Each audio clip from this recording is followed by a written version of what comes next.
बताऊं, जब मैंने राम अवतार लिया उस समय वो भेलनी सबरी उसने जो झूठे बेर खिलाए चख चख करके चखती और जब उसे मीठा लगता तो मेरे प्रभु को देती। सत्य कहता हूँ, राम अवतार में मैंने कई जगह भोग पाया, लेकिन जो सबरी के हाथों झूठे बेर खाने में जो आनंद आया, ऐसा आनंद कहीं नहीं आया। और अब मैंने जो कृष्ण आज्ञापित होकर के उद्धव जी वहां से निकले, मार्ग में विदुर जी से मिले। मैत्री ब्राह्मण है और विदुर दासी पुत्र है, लेकिन कहते हैं ना, जब भगवान की भक्ति में व्यक्ति डूब जाता है तो वहां जात पात का नहीं धर्म रहता।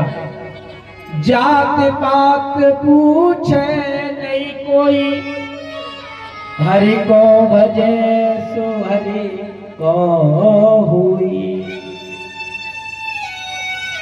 सुखदेव जी कहते हैं, राजन मैत्रेय मुनि और विदुर का संवाद ये परिलक्षित होता है।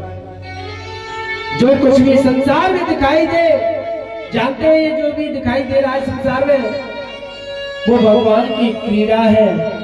और वो ना दुख देते हैं ना सुख देते हैं।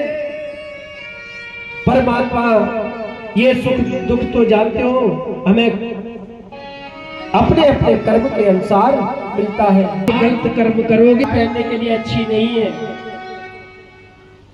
अच्छी साड़ी पहनने के लिए नहीं है, वस्त्र नहीं मिलते पहनने के लिए। क्यों नहीं मिलते? क्योंकि उन्होंने कभी वस्त्रों का दान नहीं किया।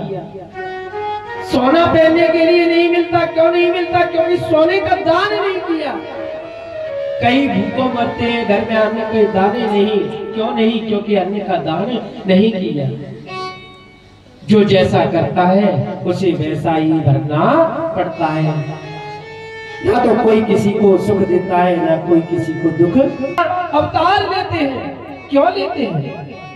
वेद के अनुसार जो व्यक्ति कर्म कर रहा है, वेद के आधार पर जो सत्कर्म करता है और जो अच्छे मार्ग पर चलता है व्यक्ति, उसको कोई दंडित करता है तो उसे उसको मारने के लिए भगवान आते हैं अवतार लेकर के।